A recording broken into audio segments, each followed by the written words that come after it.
दोस्तों नमस्कार। RP Saini Cricbuzz channel पर आपका स्वागत है। आज हम बात करेंगे भारत और दक्षिण अफ्रीका के बीच दूसरे टी20 इंटरनेशनल मैच की, जो मुल्लानपुर के Maharaja Yadavindra Singh international cricket stadium में खेला गया। भारत ने टॉस जीतकर पहले गेंदबाजी चुनी, लेकिन दक्षिण अफ्रीका ने पहले बल्लेबाजी करते हुए 20 ओवर में 4 विकेट खोकर 213 रन बनाए। जवाब में भारत की टीम 19.1 ओवर में सिर्फ 162 रन पर ऑल आउट हो गई और दक्षिण अफ्रीका ने 51 रनों से यह मैच जीत लिया। इस जीत के साथ सीरीज अब 1-1 से बराबर हो गई है। मुल्लानपुर का Maharaja Yadavindra Singh international cricket stadium शाम की रोशनी में नहाया हुआ था। दर्शकों की भीड़ धीरे धीरे बढ़ती जा रही थी और चारों ओर सिर्फ एक ही चर्चा, क्या भारत 1-0 की बढ़त को मजबूत करेगा या दक्षिण अफ्रीका सीरीज में वापसी कर पाएगा। मौसम सुहावना था, मैदान बिल्कुल तैयार और खिलाड़ियों की आंखों में जीत का वही पुराना जुनून साफ झलक रहा था। भारत ने टॉस जीता और पहले गेंदबाजी करने का फैसला किया। दर्शक खुश थे क्योंकि उन्हें उम्मीद थी कि शुरुआत में भारतीय गेंदबाज कुछ कमाल कर देंगे। दक्षिण अफ्रीका की ओर से रीजा हेंड्रिक्स और क्विंटन डी कॉक क्रीज पर आए। जैसे ही मैच की पहली गेंद फेंकी गई, डी कॉक ने सबको चौंकाते हुए सीधे छक्का लगा दिया। ये सिर्फ एक शॉट नहीं था, बल्कि एक संकेत था कि आज कुछ बड़ा होने वाला है। अर्शदीप सिंह हैरान, गेंदबाजी एंड पर खड़े हार्दिक पांड्या भी अवाक और डी कॉक के चेहरे पर वही पुरानी मुस्कान, आक्रामक अंदाज की झलक। दूसरे ही ओवर में फिर एक जोरदार पुल शॉट पर डी कॉक ने छक्का जड़ा और भारतीय दर्शक थोड़ा सहम गए। डी कॉक का यह मूड बता रहा था कि वो किसी भी गेंदबाज को छोड़ने वाले नहीं हैं।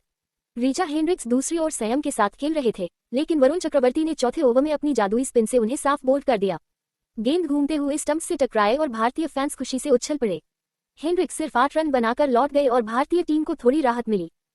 अब मैदान में आए कप्तान एडन माकराम। डी कॉक और माकराम की जोड़ी ने एक अलग ही तालमेल दिखाया।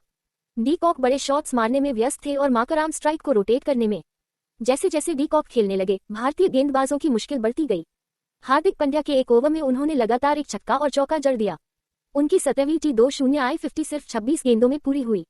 यह पारी देखने लायक थी, कभी कवर ड्राइव, कभी पुल, कभी स्लॉग स्वीप, हर शॉट क्लासिक और पावरफुल भी। बुमराह ने कोशिश की, अर्शदीप ने गेंद सुई की नोक पर डालते हुए यॉर्कर डाली, लेकिन डी कॉक किसी को नहीं छोड़ रहे थे। जैसे ही वो 90 पर पहुंचे, ऐसा लग रहा था कि शतक लगभग तय है। लेकिन तिलक वर्मा की थ्रो और जितेश शर्मा की बिजली सी तेज स्टंपिंग जैसी रनआउट ने पूरा मैच मोड़ दिया। डी कॉक 46 गेंदों पर 90 रन बनाकर रनआउट हो गए और स्टेडियम खड़े होकर उन्हें सलाम कर रहा था। साउथ अफ्रीका के लिए यह पारी सोने पर सुहागा थी और भारत के लिए राहत की एक छोटी सी किरण। डी कॉक के आउट होने के बाद देवाल ब्रेविस मैदान पर आए। सबको उम्मीद थी कि बेबी एबी कुछ कमाल करेंगे, लेकिन अक्षर पटेल की गेंद पर तिलक वर्मा को आसान कैच दे बैठे। उनके 14 रन ज्यादा मायने नहीं रख पाए। इसके बाद आए डेविड मिलर और डोनोवन फरेरा, और यह वही समय था जब भारत पर दबाव और बढ़ने वाला था। दोनों बल्लेबाजों ने आखिरी ओवरों में हमला बोल दिया, खासकर फरेरा, जिन्होंने जसप्रीत बुमराह के ओवर में 2 शानदार छक्के मारकर भारतीय खेमे में खलबली मचा दी। आखिरी 3 ओवरों में दक्षिण अफ्रीका ने कुल 49 रन ठोक डाले और स्कोर 20 ओवर में 4 विकेट पर 213 पहुंच गया। भारत की ओर से वरुण चक्रवर्ती ने 2 विकेट लिए, लेकिन बाकी गेंदबाजों को बल्लेबाजों ने जमकर निशाना बनाया। अब वक्त था भारत की बल्लेबाजी का और 214 रनों का पहाड़ जैसे लक्ष्य सामने था। अभिषेक शर्मा और शुभमन गिल ओपनिंग करने आए, लेकिन जैसे ही पहला ओवर शुरू हुआ, लुंगिनगिरी ने भारतीय पारी की कमर तोड़ दी। शुभमन गिल गोल्डन डक, 1 गेंद 0 रन। स्टेडियम कुछ क्षणों के लिए शांत हो गया। गिल का खराब T20 फॉर्म जारी था और यह भारतीय फैंस के लिए चिंता की बात थी। अभिषेक शर्मा ने अगली ही ओवर में मार्को जानसेन की गेंद पर लगातार 2 छक्के मारकर स्थिति को संभालने की कोशिश की, लेकिन जानसेन की अगली ही गेंद पर वो डी कॉक को कैच देकर आउट हो गए। उनका 17 रन का योगदान तो अच्छा था, लेकिन विकेट बहुत जल्दी गिरता जा रहा था। सूर्यकुमार यादव मैदान पर आए और सबको उम्मीद थी कि वो कुछ करिश्मा दिखाएंगे, लेकिन आज किस्मत भी भारत के साथ नहीं थी। सिर्फ 5 रन बनाकर वह भी जानसेन की गेंद पर कैच आउट हो गए। भारत का पावर प्ले 32 पर 3 पर समाप्त हुआ। ये स्थिति किसी भी बड़े लक्ष्य के लिए बेहद खराब मानी जाती है। इसी बीच टीम ने अक्षर पटेल को नंबर 3 पर प्रमोट किया, जो बड़ा प्रयोग था, लेकिन सफल नहीं रहा। अक्षर और तिलक वर्मा ने एक साझेदारी जरूर बनाई और थोड़ा गेम स्थिर किया। अक्षर 21 रन बनाकर बैट्समैन की गेंद पर आउट हो गए। तिलक वर्मा भारत की उम्मीदों का अंतिम स्तंभ बन गए थे। उन्होंने अपने स्टाइलिश शॉट्स, स्विच हिट छक्के, पुल और स्लॉग स्वीप से दर्शकों का मन मोह लिया। उन्होंने 27 गेंदों पर शानदार 50 पूरी की। उनकी बल्लेबाजी में वह जुनून और क्लास था जो भारतीय फैंस को उत्साहित कर देता है। हार्दिक पांड्या के साथ उन्होंने 51 रनों की साझेदारी की, लेकिन हार्दिक आज उदास रहे। 23 गेंदों पर सिर्फ 20 रन। सिपामला की गेंद पर वो भी कैच देकर पवेलियन लौट गए। भारत पर दबाव बढ़ने लगा। जितेश शर्मा आए और आते ही छक्का चौका लगाकर स्कोर को थोड़ा गति दी। 17 गेंदों पर 27 रन की तेज पारी खेली, लेकिन वह भी सिपामला की गेंद पर कैच देकर चले गए।